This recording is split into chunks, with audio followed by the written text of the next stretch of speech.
محمود غزنوی رحمت الله علیه لوی بزرگ تیر شوی دی او ډېر مجاهد بادشاه و. داسې بادشاه و چې دی د هغه ایران او د هرات او د قندهار د علاقې نه راخطا شو او په هندوستان کې سومنات لوی د هندوانو هغه عبادت خانه و د هغې مندر و په هغې د پاسې د اسلام جنډه ودروله. د شپې به راپاسېد راویښ به شو په دې خپل علاقه کې به ګرځېده د خپل رعیت حالات پې معلوم او سومنات چې د فتح کو کله نو په هغې کې د دوی یو لویه مندر و چې په هغې کې بوتان پراته نو ټول یې مات کړل. یو غټ بوت و پکې لوی بوت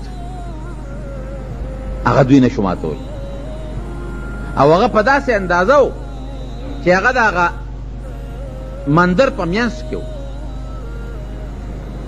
نه څه پورې تړلی شوی دی او نه پسه پروت دی. دې کې راننوتل مسلمانان دی ورته حیران دي چې خدای پاکه دا څه پورې تړلی نری تار دی هم نشته په دې منځ کې لکه دا پکې خو په دې ډنډه بره چت پورې ویزان دی نه څه پورې مه ویزان نو په دې منځ کې نښتې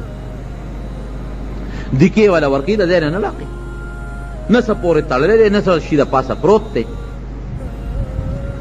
ډېر زیات هوښیار دا هغه ملګرو ته وایي داسې کار کوو چې دا عبادت خانه وله روانه وو دې کې څه چل دی په دې دیوالونو کې څه لوبه ده دا روانه نو دا بوت به هله مونږ قابو کوو او که دا هم روان نه کړو نو دا بوت به همدغه ځای ویزان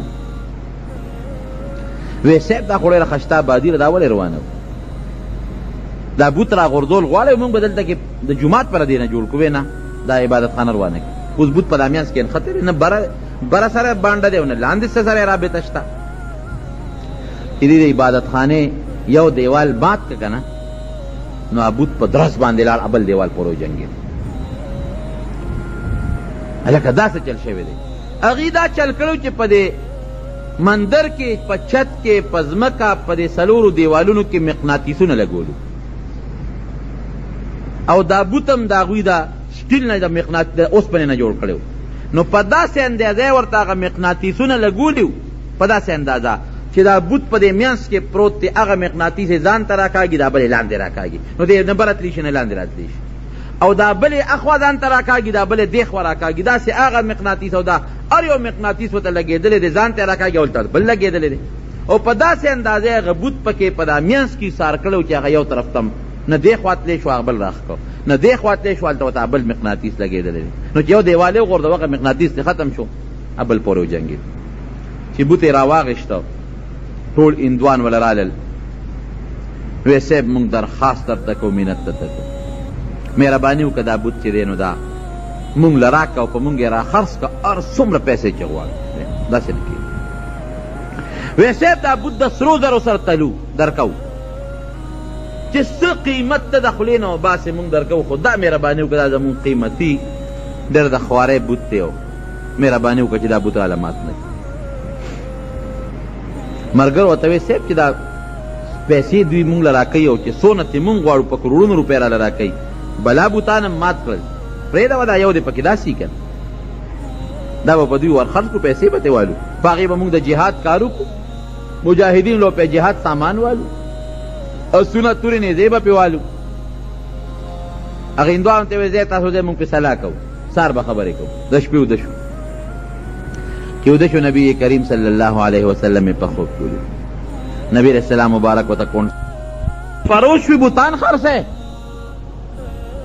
خو هغه د قندهار نه چې راخطا شو خو دې دپاره چې د بوتان ماته بوت شکن وي دا نه دي بوت فروش شور کړ بوتان خرڅی پیسې پیل چې راپاڅېده بس فوراً هغه خپل اهل کار راوستل بس ما نبی علیہ السلام په خوب کې ولید هله راوی چې دا بوت مات هندوانو ورته منتونه او زارې نه ماتوم ډکری کوم ګوره چې د الله سړی ومنې هغې کې خیر چې بوت لی څنګه ته به راوبروو ماتې که نو د بوت خېټه د قیمتي لالونو او هیرو جواهراتو نه ډکه وه هندوانو په بوت څه کول هغې کې هغه قیمتي سامان پروت و هغه هیرې او جواهرات د دومره دولت و چې د هغې قیمت سر نه په ټول هندوستان کې چا سره نه و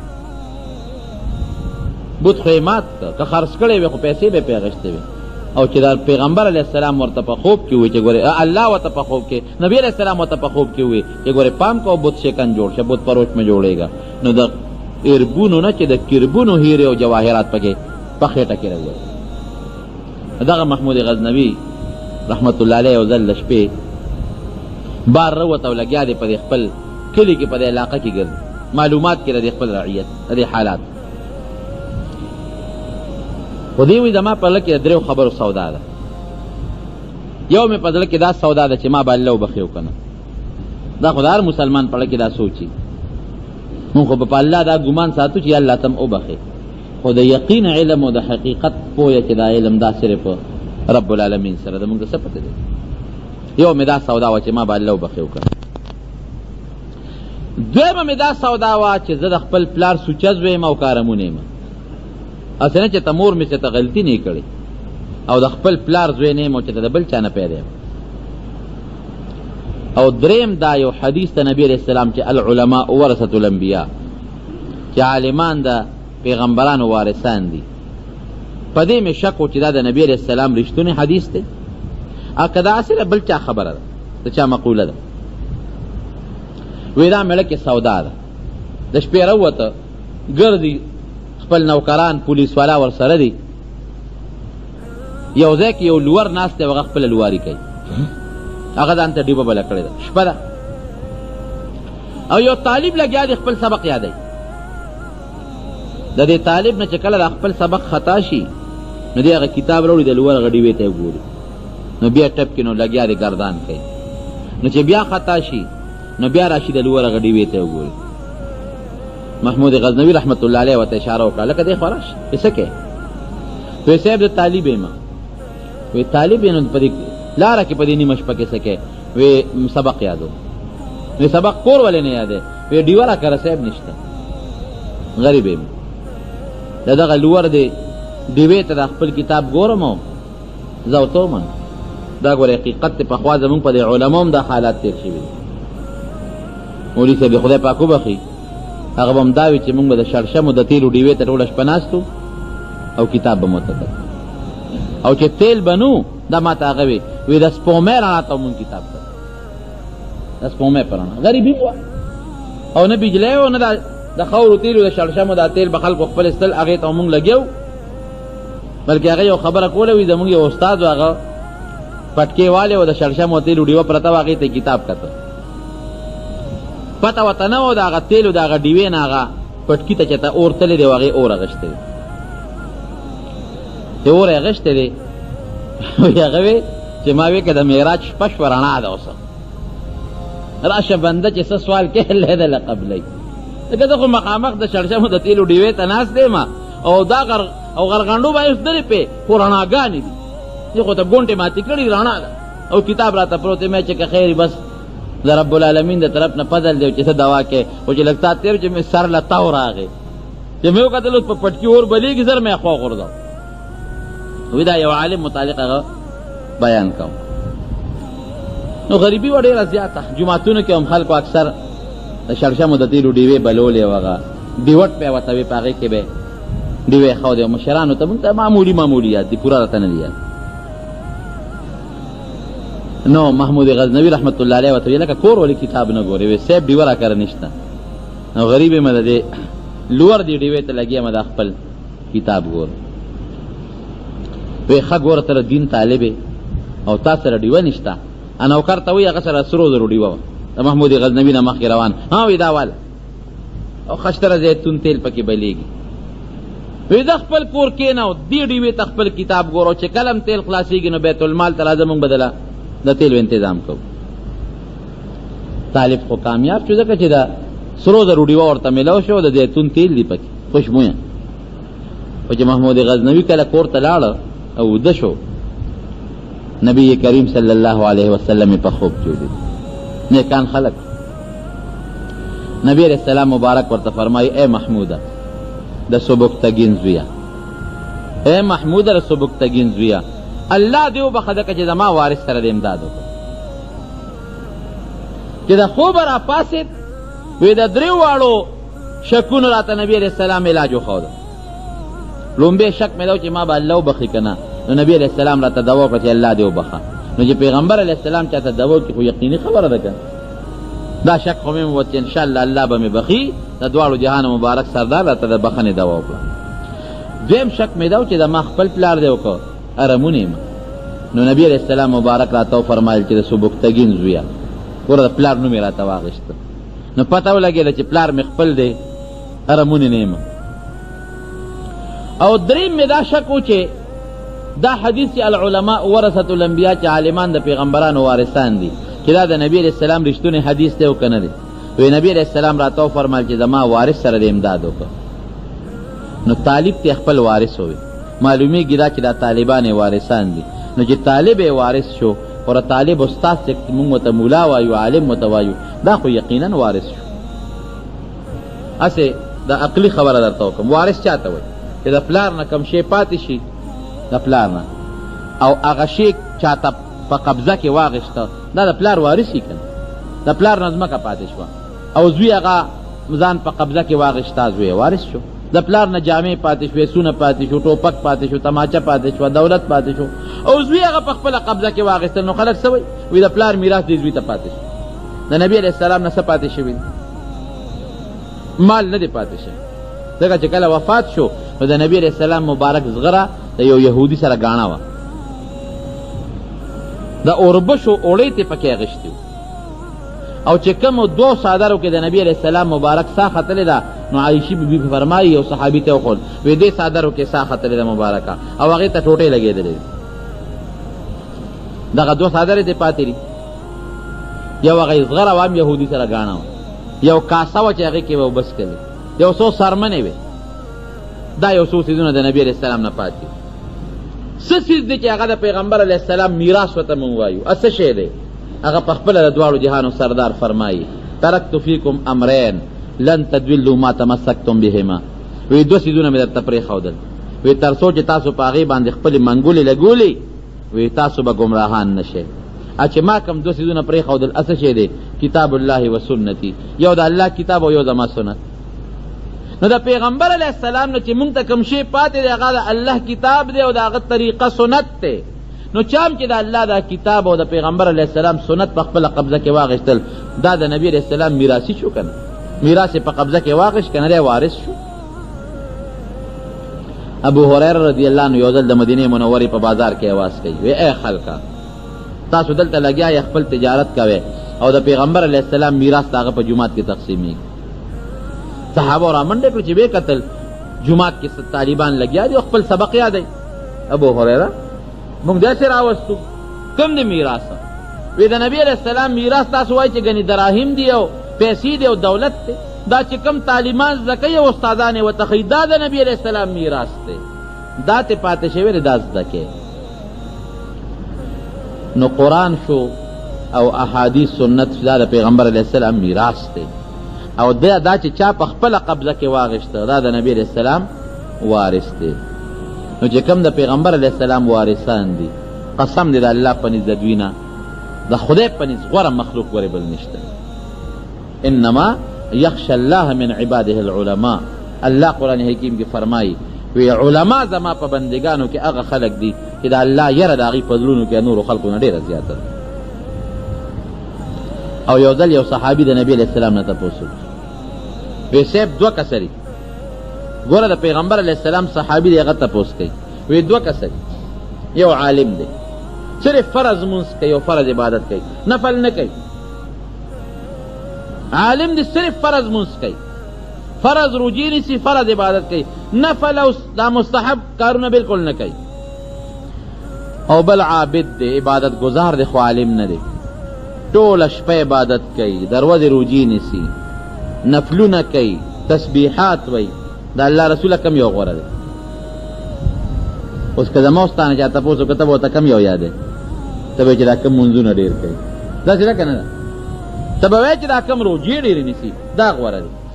ګوره د نبي علیہ السلام مبارک نه تپوس کوي یو کس دی چې هغه صرف عالم دی فرض عبادت کوي نفل نه کوي بل ټوله ورځ نفلونه کوي او د شپې هم کوي او د ورځې روجې نیسي عبادت گزار دی خو علم ورسره نشته کم یو بهتر دی؟ دا د مشکات شریف حدیث دی د دا نه درته نه وایم. نبی علیہ السلام فرمایي فضل العالم على العابد کفضلی علی ادناکم. او بل روایت کې لږ تفصیل دی، وی دغه مولا چې دا تا راته یاد کړه، دغه عالم چې دا صرف فرض عبادت کوي او نفل ټکې نه کوي، په دغه عبادت گزار چې دا د شپې منځونه کوي او د ورځې روژې نیسي، دا عالم په دونه غوره دی لکه زه چې په یو ادنا مسلمان څونه غوره یم. زما غوروالی منې چې نبی علیہ السلام فرمایي لکه زه چې په یو عام ادنا مسلمان زه غوره یم او که نه، مطلق غوروالی. نو دې کې خو شک نشته چې نبی علیہ السلام په عام مسلمان خامخا غوره دی، په دې کې هم شک مه کوئ چې دغه عالم په دې عبادت گزار غوره دی. او یو بل حدیث کې راځي وی دغه عالم د خوب نوم العالم عبادتون، د عبادت دی. ولې؟ ځکه دی چې ستړي شي د خپل درس او د خپل تدریس نه نو دی وده شي، دا خوب د ده د هغه درس او تدریس نه دمه ده. د شپې به کتاب ګوري، سار به طالبانو ته خیر، بیا به د شپې کتاب ګوري. ملا سړی د کتاب نه نه خلاصېږي. زمونږ مولوي صاحب د خدای پاک وبخي، مونږ چې به چېرته داسې اوزګار کېناستو نو هغه به اوزګار مه کېنئ، کتاب مطالعه کوئ، کتاب ګورئ. نو هغه یو ډمې خپل بچي ته چل خو د ګډا، نو هغه بچي یې چل نه زده کو، نو ډمه ورته وایي چې ګوره سم شه، یعنې په داسې غم به دې واړومه چې نه به تې د شپې اوزګارېږي او نه به تې د ورځې اوزګارېږي. سم شه چل زده که، ګنې په داسې غم دی اړوم. چا یې تپوس وکړو دا څه غم دی؟ وی علم پې کوم ملا کومې. وی چې ملا شي نو ملا مونږ ته خو دا مولیان خلک په جوماتونو کې دمخ ښکاري. وی نه که نه چې دې ملا شو نه به د شپې اوزګاري، د شپې به م لګیئ، کتاب به ګوري چې سبا که دا مطالعه ونه کړم او کتاب سم ونه ګورم طالبان به مې شرموي. او بیا چې طالبانو ته ناستي نو هم به سوچ کې ناستي چې هسې نه خوله مې خطا نه شي. د پیغمبر حدیث دا رانه غلط د خولې نه ونه ځي، د قرآن آیات ته هسې نه د دې معنا رانه غلطه د خولې نه ونه ځي. او که کله طالبي کوي نو هم به ټوله شپه کتاب ګوري. ولې؟ سبا به استاد سره راسي مسې نه تپوس رانه وکړي او شرمنده ورته نه شم، د ورځې به م لګي او د شپې به م لګي، خپل کتاب به ګوري. اگر چې زمونږ طالبانو کې اوس هغه طالبي نشته، خو پخوا طالبان به چې ټوله شپه به لګي او کتابونه به یې کتل. اوس خو تورې چای دی او شنې چای دی، اوس خو شل پیالې شنې شنې چای څکي او صاحب د یو جومات دوست ته تللی او بل د بل جومات ملګري ته تللی او ګپې شپې لګوه. پخواني طالبان به چې هغوی به هغه محنت به کو او خواري به یې کوله. خو خیر د علماو د الله په نزد لوی مقام دی او په دنیا کې هم ګورې لوی عزت دی. دا هم درته وایم، قسم دی غټ غټ خانان او لوی لوی نوابان خلک په شیشه خو خلک پیغمبر پسې هم لګیا دي. په شیشه خو زه یم چې د الله نه هم څوک خوشحاله نه دی. الله موږ له څونه نعمتونه راکوي، ډوډۍ جامه هر څه راکوي. نو غیبانه خو خلک هر چا پسې خبرې کوي، خو مخامخ د مولیانو چې څومره عزت دی، مخامخ غټ خان به نواب به قسم دی مونږ خو ډېر بېکار او کمزوري، مونږ لاسونه ښکلی مخ په مخ چې راشي حیا پکې وي، لاس راته پورته کړي، ته به هغه ته سلام کوي، هغه مونږ ته سلامونه کوي. او زه اکثر د طالبانو ته وایم او د عوامو ته وایم، زه یم رزق چې خدای پاک دې مونږ مولا او طالب له کوم راکړی دی په الله یقین وکړه، که نور چا داسې وخوړه. زمونږ طالبان چې کومه ډوډۍ خوري داسې ډوډۍ تاسو خوړی شئ؟ وایه که نه شئ خوړی. تاسو به یو کور باټینګن پخ کړي، بل به تورې پخ کړي، بل به چې ته روجې پخ کړي، طالب ټولې خوري.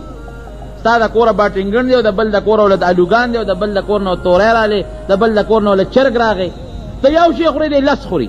وایه تا ښه ډوډۍ وخوړه که ده ښه ډوډۍ وخوړه. زمونږ طالبان چې کومه ډوډۍ خوري قسم دی که د خانان هم هغسې وخوري، ښه په مینه محبت او نه پکې بلډ پریشر شته او نه پکې شوګر شته، ښه په پرلت ورته رامات کي او ښه په مینه او محبت یې وخوري. د خو لکه دا راله نه دي ښودی کې غوړ دی او دا د پریز ترکاري ده او دا شوګر دی او دا پکې چیني زیات دی او دا چې د تاسو طالب نه واورېدل چې هغه و چې دی کې چیني زیات دی. ښه خوږ شربت ورته کېده چې دلی بېغمه کوي او که نه، ښه غوړ انګولې ورته کېده او کېره ورته یو دوه درې ډوډۍ چې اوس ته پته ولګي چې دی ته یو طرف نه بل طرف ته پورې را پورې وځي که نه وځي. نه بلډ پریشر شته او نه شوګر شته. الله ته توجه ده، دغه بیمارونه پروردګار ساتي. تا وګټله ته وخوړه ده نه مونږه، داسې ده که نه ده؟ سهار نه مازدیګره پورې ته لګیا مزدوري کې، سهار نه مازدیګره پورې لګیا ګوټ کې، چاري کې، دکانداري کې، نوکرۍ لځې، وې ګټې ته وخوړه طالبانو. دا ولا الله رزق ورکوي که نه ورکوي؟ څونه په عزت ولا راوړې او څونه په مینې ولا راوړې. استاد راشه دا ډوډۍ والا او ته پاتې شي، ستا ډوډۍ ده وی لکه غنم ګران شو اوړه ګران شو نه ملاویږي ورشه وګوره طالبان او چې ډوډۍ یو بوجۍ خرڅوي تل همدغه تازه ډوډۍ نمونې او هغه اوچه ډوډۍ یو بوجۍ خرڅوي اوس رزق نور څه ته وایي رزق ذمہداري چا غشته ده الله غشته ده وما من دابة في الارض الا على الله رزقها نو زه خو عام نصیحت دی خلکو ته کوم پر خپلو بچو د قرآن علم وکړي بس دا حدیث و علم پیدا کړي پرې دا سکولونه کالجونه هم خري موږ هم ویلي ښه خبره ده ورسره علم هم پې وکړي ورسره پر خپلو بچو قرآن یاد کړي دین پیدا کړي قسم په الله په کوم بچي چې د قرآن او حدیث زده کړل دا بچې ستا په دنیا کې هم د فایدې دی او په آخرت کې هم د فایدې دی او چې دا حرام رزق دې پې وګټه او حرامو ته توجه وکړه او د دنیا یو حرام خور دې جوړ کړه دنیا کې هغه هم تاوان دی او تعالی په آخرت کې تاوان دی او روزي خو رب العالمین ورکوي او نن سبا خو هغه دور دی چې اوس کوم 14 پاس دي په ساینس کې انجینران ډاکټران دي قسم دې که ځای ورته ملاوي